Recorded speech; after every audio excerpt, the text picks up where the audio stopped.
System देख लेते हैं। मेल का रिप्रोडक्टिव सिस्टम जो होता है, मेल, पहले इधर मेल लिख देते हैं और इस साइड में फीमेल का। कंपैरेटिवली दोनों एक साथ देखते चलेंगे, मेल और फीमेल का। देखिए कहेगा कि मेल का मुख्य जनन अंग कौन सा है, तो इसका होता है टेस्टिस।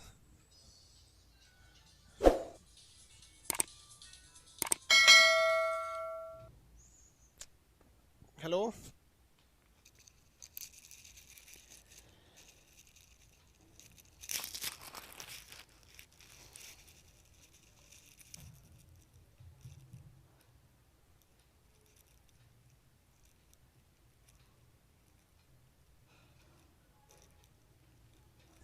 देखिए बाबू, मेल का मेन रिप्रोडक्टिव अंग जो होता है वो होता है उसका टेस्टिस। टेस्टिस की संख्या कितनी होती है, तो 2 होती है। टेस्टिस की संख्या 2 होती है और इसमें एक नस निकली रहती है जिसे हम लोग कहते हैं वैस, और ये जुड़ी रहती है पेनिस से, ऊपर जाके जुड़ी पेनिस से, ऊपर जाके जुड़ी रहती है पेनिस से। पेनिस बाबू ये मेन रिप्रोडक्टिव सिस्टम नहीं है। अब ध्यान से समझिएगा आप लोग। अब इसमें कमेंट उल्टा सीधा करेंगे ना तो कमेंट ऑफ नहीं करेंगे, पूरा एप्लीकेशन से भगा देंगे। फिर आप प्ले स्टोर से भी ब्लॉक कर देंगे तो आप एप्लीकेशन उस आईडी से डाउनलोड भी नहीं कर सकते, फीस तो ऐसे चल जाएगा। इसलिए ज़रूरी जो चीज़ है उसको समझिए, उल्टा सीधा नौटंकी नहीं कीजिए, क्योंकि ऑनलाइन है। हमको पता है कि कुछ ससुरे पड़ोसी की औलाद है, हक के चल जाएंगे ऑनलाइन में, लेकिन हम आपको बताते हैं कि ऑफलाइन में रहते तो कूच देते हैं आप लोग को। इसलिए जितना बता रहे हो उसको ध्यान से समझिएगा। पेनिस जो है उसके 2 ही काम है, एक पेशाब करने के काम में आता है, दूसरा जो ये टेस्टिस है ये स्पर्म को बनाया है, यानी सीमन को बनाया है। ये सीमन बाहर कैसे आएगा, तो ये एक नस है जिसको कहते हैं वैस, और वैस के रास्ते ये पेनिस को दे देता है। किसे दे देता है, पेनिस। पेनिस का केवल यही काम होता है कि वो स्पर्म को फीमेल के अंदर पहुंचा सके। वो मुख्य रिप्रोडक्टिव सिस्टम नहीं है हमारे बॉडी का। तो मेल का मुख्य रिप्रोडक्टिव सिस्टम क्या होता है, टेस्टिस होता है। क्या होता है, टेस्टिस। अब इस टेस्टिस में 3 चीजें होती हैं, याद रखिएगा। ये गोल वाली चीजें तो क्या होती है, टेस्टिस होती है। इसके बाहर एक हल्की सी परत होती है, इसको हम लोग कहते हैं इपीडिडमिस। इपीडिडमिस 4 बार बोलेंगे याद हो जाएगी, इपीडिडमिस। इपीडिडमिस अधिवृषण, इसको हिंदी में क्या कहते हैं, वृषण कहते हैं। इसको हिंदी में क्या कहते हैं, वृषण कहते हैं। ध्यान से समझिए, टेस्टिस को हिंदी में क्या कहा जाता है, वृषण कहा जाता है। क्या कहेंगे, वृषण। ये बहुत ज़्यादा जरूरी है। मेल जो होता है फीमेल के प्रति अट्रैक्ट होता है इसी टेस्टिस की वजह से। इसलिए आप देखेंगे कि सांड और बैल में क्या अंतर होता है। पैदा तो सब सांड होता है, लेकिन सांड के अंदर से ऑपरेशन करके उसकी टेस्टिस को काट के निकाल के फेंक दिया जाता है। तो अब वो सांड क्या बन जाता है, बैल बन जाएगा। उसको गाय के बीच में रखेंगे, उसको गाय से कोई मतलब नहीं है, कोई लाइन उन नहीं मारेगा। लेकिन अगर किसी सांड का टेस्टिस नहीं निकालेंगे तो सांड बन जाएगा, देखते रहेगा चक्कर पकड़। तो जितने भी लैंगिक क्रियाएं होती हैं वो इस टेस्टिस के कारण ही होती है। किसके कारण होती है, टेस्टिस के कारण। आगे बढ़े, यहाँ पे टेस्टिस को सुरक्षा कौन देता है, इपीडिडमिस देता है। क्या देता है, इपीडिडमिस देता है। टेस्टिस का काम कि टेस्टिस किन चीज़ों को निकालता है, तो देखिए यहाँ से एक हार्मोन निकलता है, टेस्टोस्टेरॉन। टेस्टिस से निकलने वाला हार्मोन क्या है, टेस्टोस्टेरोन। टेस्टिस से निकलने वाला हार्मोन टेस्टोस्टेरोन होता है। ये टेस्टोस्टेरोन में बदबू ज़्यादा होती है। टेस्टोस्टेरोन में बदबू क्या होती है, ज़्यादा होती है। इसीलिए कुत्तों के टेस्टोस्टेरोन की देखिए, कुत्ते जो होते हैं उनकी सूंघने की क्षमता ज़्यादा होती है, इसलिए वो पेशाब करते हैं और पेशाब के रास्ते ये टेस्टोस्टेरोन निकलता है और वहाँ पर वो पेशाब करके अपने बॉर्डर को डिसाइड कर देते हैं कि ये मेरा एरिया है, यहाँ कोई नहीं आ सकता है। और उसमें दूसरा कुत्ता जब आता है तो सूंघ के घुसता है, तो वहाँ कोई कुत्ता पेशाब किया रहेगा तो उसको पता चल जाएगा भैया ये दूसरे के एरिया में आ गए। समझ में आ रहा है कि नहीं आएगा। तो कुत्तों में टेस्टोस्टेरोन ज़्यादा होता है, मेल में भी ज़्यादा होता है। मेल में ही तो होगा भैया, मेल में ही तो टेस्टिस होती है, इसलिए मेल में टेस्टोस्टेरोन ज़्यादा होता है। कभी कभी कुत्ते जो होते हैं वो अपना बॉर्डर बनाने के लिए किसी मोटरसाइकिल के ऊपर पेशाब कर देते हैं। और मोटरसाइकिल खड़ी थी, उसका मालिक कहीं गया था, मोटरसाइकिल के ऊपर पेशाब कर दिए। उन्होंने तो अपना बॉर्डर डिसाइड कर दिया। अब मोटरसाइकिल वाले को क्या पता कि उसके मोटरसाइकिल पे कोई पेशाब किया है कि नहीं, तो 10 मिनट में सूख जाएगा। अब मोटरसाइकिल लेके चला जाता है। अब वो मोटरसाइकिल पूरी दूसरे के एरिया में घूम रही है और कुत्ते सूंघ लेते हैं सब। अब वो मोटरसाइकिल का पीछा नहीं कर रहे होते हैं सब, वो इसलिए मोटरसाइकिल को दौड़ा रहे होते हैं सब कि उस मोटरसाइकिल पे किसी दूसरे एरिया के कुत्ता पेशाब किया था, उसका टेस्टोस्टेरोन वो सूंघ के दौड़ा रहे थे सब। समझ में आ गया? इसलिए देखिएगा वो कभी भी कुत्ते मोटरसाइकिल को नहीं दौड़ाते हैं, वो आदमी को काटते उठते नहीं। अब पता नहीं ससुरा घेर लेगा तो काटिए लेगा सब, कौन जानता है। तो इससे निकलता है टेस्टोस्टेरोन। ये टेस्टोस्टेरोन जो होता है मेल में, बेसिकली मेल में 12 साल की एज में निकल जाता है। और 12 साल का जब लड़का होता है, टेस्टोस्टेरोन जब उसका निकलना चालू होता है, तब वो महिलाओं की ओर आकर्षित होने लगता है, उसका गला भारी होने लगता है, दाढ़ी मोछ आने लगती है, ये गले की आवाज़ थोड़ी भारी हो जाती है, थोड़ा सा बोल्ड मतलब आता है। इस क्रिया को कहते हैं secondary sexual character. Secondary sexual character. देखिए, प्राइमरी सेक्सुअल कैरेक्टर, कैरेक्टर का मतलब होता है पहचान, सेक्सुअल का मतलब लैंगिक, प्राइमरी मतलब प्रथम। कोई लड़का है, इसकी सबसे पहली पहचान होती है कि उसके पास टेस्टिस होना चाहिए। क्या होना चाहिए? टेस्टिस होना चाहिए, अदरवाइज में वो लड़का ही नहीं है, वो हिजड़ा हो जाएगा। किसी का टेस्टिस निकाल दीजिएगा तो उससे बच्चे पैदा नहीं होगा, और महिला की ओर आकर्षित ही नहीं होगा, वो हिजड़ा हो जाता है यहाँ पर केवल टेस्टिस निकाल देने से। तो जब ये टेस्टिस से निकलता है टेस्टोस्टेरोन 12 साल की उम्र में, तो 12 साल के एज के बाद लड़कवा थोड़ा चक्कर पकड़ करना चालू करता है, और इसी से द्वितीय गौण लक्षण चालू होते हैं। जैसे दाढ़ी, ये लड़कों की मुख्य पहचान नहीं है, ये द्वितीय पहचान है। मोछ, ये भी लड़कों की मुख्य पहचान नहीं है, द्वितीय पहचान है। आवाज का भारी हो जाना, ये भी मुख्य पहचान नहीं है, ये सेकेंडरी कैरेक्टर है। सेकेंडरी कैरेक्टर, मेन कैरेक्टर क्या है? अब आप एक बात बताओ ना, कोई लड़का है, उसका मोछ भी है, दाढ़ी भी है, आवाज भी भारी है, एकदम बोल्ड है, शरीर पे बाल ज़्यादा आ जाते हैं सब मेल के टेस्टोस्टेरोन की वजह से ज़्यादा आ जाते हैं, लेकिन उसका कोई ऑपरेशन करके टेस्टोस्टेरोन काट के निकाल दिया है, टेस्टोस्टेरोन काट के निकाल दिया, अब तो हिजड़ा हो गया, तो उसकी प्राथमिक पहचान तो चली गई, लेकिन द्वितीय पहचान के तहत वो क्या हो जाता है? मेल कहलाता है। तो मर्दों में, मेल में द्वितीय पहचान, द्वितीय लैंगिक पहचान यानी सेकेंडरी सेक्सुअल कैरेक्टर किसके वजह से होता है? टेस्टोस्टेरोन की वजह से होता है। आगे बढ़ जाए, टेस्टोस्टेरोन के वजह, नसबंदी और हिजड़ा बनाने में अंतर होता है। नसबंदी में केवल ये नस काट दिया जाता है, तो उसका स्पर्म बाहर नहीं आ पाता है, और इसमें क्या होता है? टेस्टोस्टेरोन में ये स्पर्म नहीं बनता है। समझ में आया कि नहीं आया? आगे देखिए, इसमें जो सबसे मेन बनने का काम करता है वो होता है स्पर्म। स्पर्म, इसे हम लोग कहते हैं शुक्राणु। शुक्राणु, इसका जीवन काल 20 मिनट होता है। स्पर्म का जीवन काल कितना मिनट होता है? 20 मिनट होता है। और ये जो होता है यही बच्चे को जन्म देता है आगे जाके। स्पर्म का शेप इस शेप में होता है, पहले आप समझ जाइए, फिर आपको इमेज वगैरह दिखा के समझा देंगे, वरना अभी बीच में इमेज लाएंगे तो कंसेप्ट गड़बड़ हो जाता है। स्पर्म का जीवन काल 20 मिनट होता है। स्पर्म कहाँ बनता है? टेस्टिस में बनता है। कहाँ बनेगा? टेस्टिस में बनेगा। कितने जीवन काल होता है? 20 मिनट जीवन काल होता है। 20 मिनट। एक बार में जो स्पर्म की संख्या होती है लगभग 7 ml होती है, 7 ml। अब 7 ml कितना होता है भैया? कोई छोटा सा ढक्कन ले लीजिए, दवा वगैरह का ढक्कन होता है ना, इसमें छोटे बच्चे को सिरप वगैरह पिला दिया जाता है ढक्कन में, तो वो 7 ml का होता है। तो एक बार में कम से कम 7 ml स्पर्म बनना चाहिए, तब वह स्पर्म आगे जाके बच्चे को जन्म दे सकता है। 7 ml से कम स्पर्म बनेगा तो वो बच्चा जन्म नहीं ले पाता है। तो कभी कभी देखते हो किसी का शादी ब्याह हो जाता है तो बच्चे नहीं होता है, तो बाद में पता चलता है कि भैया जो पुरुष था ना उसमें स्पर्म की संख्या कम बन रही थी। तो स्पर्म जो होता है उसे इंग्लिश में क्या कहते हैं, हिंदी में क्या कहते हैं? शुक्राणु। जीवन काल 20 मिनट। आकार देख रहे हैं किस तरह से होता है, आगे मुंह होता है, यही आइए इसका टेल होता है, ये टेल को ही ऐसे ऐसे घुमाता है तो भाग जाता है। ये टेल के वजह से ही आगे गति कर सकता है। इसका जीवन काल कितना मिनट होता है? 20 मिनट होता है। अब देखिए अगला क्वेश्चन पूछेगा, इस स्पर्म को आगे कौन ले आता है? भैया पेनिस जो होता है, पेनिस टेस्टिस से जुड़ा ही नहीं है, तो स्पर्म को आगे ले आने का काम करता है वैस डिफरेंस। एक नस का नाम है जिसका नाम है वैस डिफरेंस। ये क्या है? एक नस है। ये क्या है? नस है। ये नस क्या करती है कि टेस्टिस में बन रहे स्पर्म को कहाँ तक लाती है? पेनिस तक लाती है, और उसके बाद ये पेनिस क्या करता है? इसे वेजाइना तक पहुँचा देता है। पेनिस को क्या कहते हैं?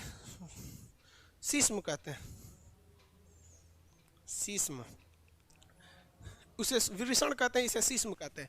तो पेनिस के दो ही काम होते हैं, वो एक पेशाब करने के काम में, और सेक्स के समय में उसे जो स्पर्म है इसे वैस लेकर आया है, वैस डिफरेंस ना, इसे यहाँ से यहाँ लाया है, और उसके बाद पेनिस उसे आगे जाकर ओवरी में पहुँचा, यूट्रस में पहुँचा देता है, फीमेल के वेजाइना के रास्ते ओवरी में पहुँचा देता है। ये मुख्य रूप से ये हो गया पुरुष जनन अंग। ये क्या हो गया? पुरुष जनन अंग। अब जैसे हम आपको यहाँ अभी ये फीमेल तो बता नहीं रहे ना, पहले यहाँ पुरुष वाला ही बता दे, देखते चलिए यहाँ तक में। अब हम एक बार में रिवाइज कर, बफरिंग कहाँ? चलिए ध्यान से देखिए बाबू लोग, आप लोग कोई प्रॉब्लम रहे तभी कमेंट कीजिए, वरना खास करके इस चैप्टर में हमारा अब दिमाग झनकेगा, हम पूरा रिकॉर्डेड क्लास देके चल जाएंगे और चैटिंग ऑफ कर देंगे। इसलिए आप लोग को 20 बार विनती करते हैं कि आप अपने पैर पे कुल्हाड़ी मारोगे, याद रखिएगा आप लोग। दोबारा हम रिवाइज कराते हैं बाबू। आम के पेड़ में बेटा, ये आम का पेड़ जब बॉटनी में पढ़ाएंगे तब बताएंगे। आप आदमी नहीं जानवर हो क्या? अभी बता दिए ना। हाँ, पुबर्टी क्या होता है? पुबर्टी, रोहित कुमार शर्मा कह रहे हैं, पुबर्टी वो एज होता है जिस एज में एक लड़का को समझ में आ जाता है कि हम लड़का हैं और हमको लड़की चाहिए। एक लड़की को समझ में आता है। पुबर्टी के एज में दाढ़ी मोछ आने लगते हैं, स्पर्म बनना चालू हो जाता है। समझ में आ गया कि नहीं आ गया?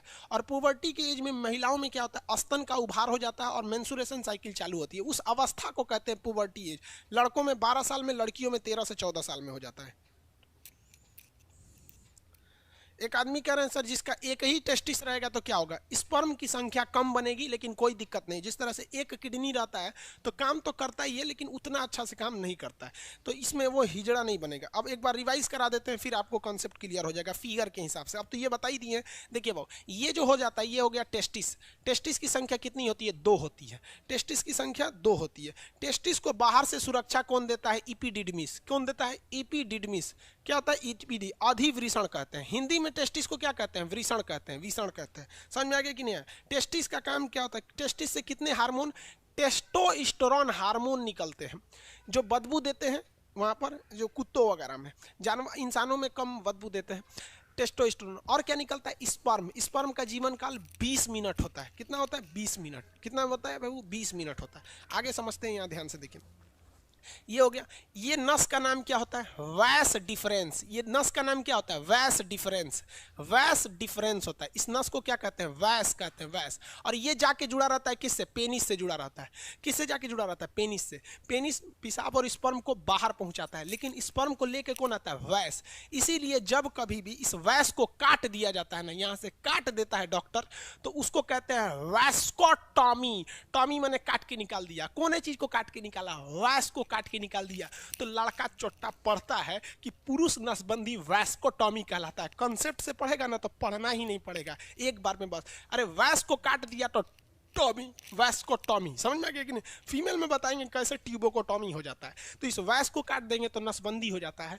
नसबंदी में आपका स्पर्म बनता है, ठीक है, बनेगा, और वो स्पर्म बाहर भी आएगा, लेकिन यहाँ पे उसे काट दिया गया इसलिए यहीं पर वो रह जाएगा। और लाइसोसोम आएगा तो उसको यहीं पे मार और के खत्म करके साफ कर देगा, वो बाहर नहीं आ पाएगा। तो पुरुष नसबंदी में क्या काट दिया जाता है? वैस डिफरेंस नाम की नस को काट दिया जाता है, जिसे शॉर्टकट में वैस्कोटॉमी कहते हैं। क्या कहते हैं? वैस्कोटॉमी के नाम से जाना जाता है। इतना में किसी को दिक्कत नहीं। अब एक चीज देखिए ध्यान से, स्पर्म की एक बहुत बड़ी खराबी होती है, स्पर्म को ठंडा रहना पड़ता है, 35 डिग्री सेल्सियस रहना पड़ता है। स्पर्म हमेशा ठंडा रहेगा, 35 से भी कम रहना चाहिए उसका, 25 से 30 के बीच में रहना चाहिए स्पर्म को। और ये ससुरा बवाल हो गया। अब स्पर्म को अगर टेम्परेचर ज़्यादा दे दीजिएगा तो मर जाएगा, बन ही नहीं पाएगा, बन नहीं पाएगा। उसके ज़िंदगी कितने दिन मिनट का होता है? 20 मिनट का होता है, बन ही नहीं पाएगा। इसे अब बताइए भैया, हमारा जो शरीर है इसका टेम्परेचर 37 डिग्री सेल्सियस, और स्पर्मा कह रहा है कि भैया हमको चाहिए 30 डिग्री से कम। 30 डिग्री से क्या चाहिए? कम। ले रे ससुरा, तू शरीर में है, शरीर का टेम्परेचर है। तो भगवान बहुत दिमाग लगाया। तो जो मेल के अंदर टेस्टिस होता है, मेल के अंदर क्या होता है? टेस्टिस होता है, वो उसके शरीर के बाहर हो जाता है। शरीर के क्या होता है? बाहर निकाल दिया जाता है, बाहर लटका दिया जाता है यहाँ पर। इसीलिए जो टेस्टिस होता है वो क्या होता है? शरीर के बाहर होता है, ताकि वो टेम्परेचर को कम कर सके। इसलिए पेशाब का टेम्परेचर 37 डिग्री होता है और पेशाब गर्म होता है, लेकिन स्पर्म का टेम्परेचर कभी भी 37 नहीं होता और स्पर्म कभी भी गर्म नहीं होता है। स्पर्म कभी भी पेशाब के जैसे गर्म नहीं होगा। समझ में आ रहा है कि नहीं आ रहा है? किसी को कोई दिक्कत नहीं है यहाँ पर? टेस्टोस्टेरोन, और ये समझ में आ गया ये शरीर के बाहर क्यों रहता है। अगर हम इस वैस को काट दिए, वैस को क्या कर दिए? काट दिए, तो स्पर्म बनेगा, लड़की के पीछे वो वैसे ही आकर्षित होगा जैसे वो पहले होता था, लेकिन वो स्पर्म बाहर नहीं आ पाएगा क्योंकि उस अंदर ही रह जाएगा और उसका लाइसोसोम उसको मार के खत्म कर देगा। बच्चे को जन्म नहीं दे सकता है, लेकिन वो सेक्सुअल एक्टिविटीज में भाग ले सकता है। लेकिन अगर किसी का यही हटा दिए ऑपरेशन करके, ये टेस्टिस ही काट के निकाल दिए, जैसे सांड से बैल बना दिया जाता है, बतरू जो होता है ऐसा, बकरी का हस्बैंड महकते रहता है ऐसा, वो, और एक खस्सी होता है ऐसा, खस्सी तो बहुत साफ सुथरा रहता है ऐसा, जिसका मीट बनता है मटन वगैरह, तो उसमें क्या किया जाता है, टेस्टिस से काट के निकाल दिया, टेस्टिस काट के निकाल देंगे तो उसको फीमेल की ओर कोई आकर्षण होगा ही नहीं। समझ में आ रहा है कि नहीं आ रहा है, किसी को कोई दिक्कत? जिसके अंदर टेस्टोस्टेरोन ज़्यादा रहता है वही ज़्यादा लड़कियों के पीछे चक्कर पकड़ करते रहता है, टेस्टोस्टेरोन। और स्पर्म तो होता है ये तो जनन के समय काम करता है। ये हो गया मेल का मतलब रिप्रोडक्टिव सिस्टम हो गया। मुख्य जनन अंग ये टेस्टिस है, पेनिस तो केवल पहुंचाने का काम करता है, अदरवाइज उसका कोई काम नहीं है। ये हो गया प्यूबर्टी स्टेज। किसे कहते हैं? जब किसी व्यक्ति में मतलब 12 साल की अवस्था पुबर्टी उसके लिए हो जाता है जब उसके अंदर स्पर्म बनना चालू हो जाते हैं। समझ में आ गया कि नहीं आ गया? उसकी आवाज़ भारी होने लगते हैं। ये मेल रिप्रोडक्टिव सिस्टम था। आगे बढ़े, किसी को कोई दिक्कत नहीं? अब यहाँ देखिए ध्यान से, किसी किसी मेल में एक बीमारी होती है, पहले समझ लो बबुआ, बीर बाद में क्वेश्चन पूछियो। किसी किसी मेल में एक बीमारी होती है। देखिए यहाँ इसको मिटा देना बाबू, इस चीज़ को ध्यान से समझिएगा। और यहाँ सबसे बड़ा कंफ्यूजन होता है लड़कों को। ये टेस्टिस है, टेस्टिस की संख्या कितनी होती है? 2। एक निकाल देंगे तो भी कोई दिक्कत नहीं है, एक से भी वो उतने काम करेगा, बट स्पर्म की जो मात्रा है वो 7 ml से घट जाएगी। ये इसका टेस्टिस है। और यहाँ पर ये कौन सी नस है? ये नस का नाम है वैस डिफरेंस। क्या है? वैस डिफरेंस, वैस डिफरेंस। और यहाँ से ये जुड़ा हुआ है पेनिस से। किससे जुड़ा हुआ है? पेनिस से। अब एक चीज़ दिक्कत समझिए कि यहीं पर होता है किडनी, यहाँ पे होता है किडनी पेट के ऊपर, और किडनी जो होती है ये पेशाब बना देती है। क्या करती है? पेशाब बना देती है। अब पेशाब की नस भी आके इसी पेनिस से जुड़ी रहती है। ले ससुरा, पेनिस को पेशाब भी निकालना है और स्पर्म भी निकालना है, दोनों का रास्ता अलग है। भाई साहब यहाँ से ध्यान से नहीं समझोगे ना, उड़ जाएगा दिमाग से एकदम सीधे। यहाँ देखो बबुआ, इस डायरेक्शन से क्या जा रहा है? स्पर्म जा रहा है। यहां से क्या जा रहा है? स्पर्म। और इधर से क्या जा रहा है? यूरिन। यूरिन जा रहा है ना। अब यहां पर एक कोई ना कोई रुकावट होनी चाहिए ना, कि भैया जब स्पर्म जाए तो पेशाब को रोक दे, और जब पेशाब जाए तो स्पर्म को रोक दे। दोनों एक साथ नहीं आ सकता है यहाँ पर। तो यहाँ एक दरवाजा लगा रहता है जिसे हम लोग कहते हैं प्रोस्टेट ग्लैंड। क्या कहते हैं? Prostate gland. Prostate gland, prostate gland. समझ में आ गया कि नहीं? प्रोस्टेट ग्लैंड कहते हैं। ये स्पर्म को रोक के रखता है पेशाब के लिए। जिसमें ये प्रोस्टेट ग्लैंड कमजोर होता है, वैसे व्यक्ति जो होते हैं जब वो कभी रात में सोते हैं या कभी सोते हैं तो उनकी मेंटली डिसऑर्डर की वजह से इनका टेस्टिस जो होता है स्पर्म बनाने लगता है, और ये प्रोस्टेट ग्लैंड उतना अच्छा काम नहीं कर रहा होता है, तो उनका अपने से वो उसका स्पर्म बाहर आ जाता है। ये बीमारी होती है, इसको डॉक्टर से इलाज कराने पर ये ठीक हो जाती है। समझ में आ रहा है कि नहीं आ गया? तो ये बीमारी बहुत अजीब चीज़ है, क्योंकि स्पर्म जो होता है वो एनर्जी में बहुत ज़्यादा उसमें एनर्जी लॉस होता है, तो अपने से बन के अगर बाहर चला जाता है तो भी दिक्कत है। किसी किसी में क्या होता है कि वो कंटिन्यू बन रहा होता है और पेशाब के रास्ते आ रहा होता है, तो उसका भी शरीर पे काफ़ी ज़्यादा गहरा इफेक्ट पड़ता है।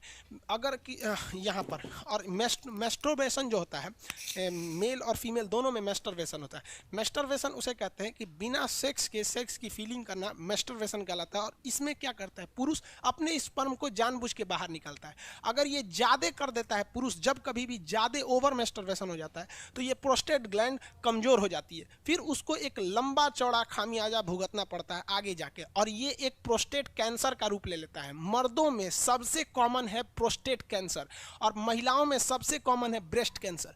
ब्रेस्ट कैंसर इसलिए होता है क्योंकि महिलाएं आजकल अपने बच्चे को दूध नहीं पिला रही हैं, उनको फैशन भागल जा रहा है, तो कैंसर हो जाएगा तो घूमिए तो फैशन करके। और मर्दों में सबसे ज़्यादा होता है प्रोस्टेट कैंसर, या तो फिर वो प्रॉपर इलाज नहीं कराते हैं या फिर ज़्यादा मास्टरबेट कर देते हैं, इस वजह से उनका प्रोस्टेट कैंसर हो जाता है। तो कई लड़कों को लगता है मास्टरबेशन मतलब ये चीज़ जो इस प्रोस्टेट ग्लैंड होता है ये नॉर्मल चीज़, ऐसा नहीं है भाई। ये मेल में बहुत ज़्यादा ये क्या करते हैं भैया, ये मतलब कहने का सेंस क्या है कि ये एक रिस्की चीज़ होता है। तो यूरिन को और स्पर्म को रोकने के लिए काम कौन करता है? प्रोस्टेट ग्लैंड काम करता है। मेल का अंग समझ में आ गया? रोहित कुमार शर्मा, स्पर्म का कहाँ बनता है? अरे भैया सब रामायण खत्म हो गई, पूछते कि रावण कौन था। स्पर्म टेस्टिस में बनता है भाई। सूर्या कुमार, लोल कहीं का तोरा अब नहीं बताएं क्या है? अब नहीं समझ में आया तो जाके अपने मम्मी से पूछ लियो। पूछता है कि सर ऑटोमेटिक यहाँ पे नाइट फॉल कैसे होता है? अरे लोल कहीं का, उसी को तो समझा रहे थे कि अगर जिसमें बीमारी हो जाती है तो अपने से बन के यहाँ पे सोने के वक्त में निकल जाता है, वहाँ पे ऑटोमेटिक।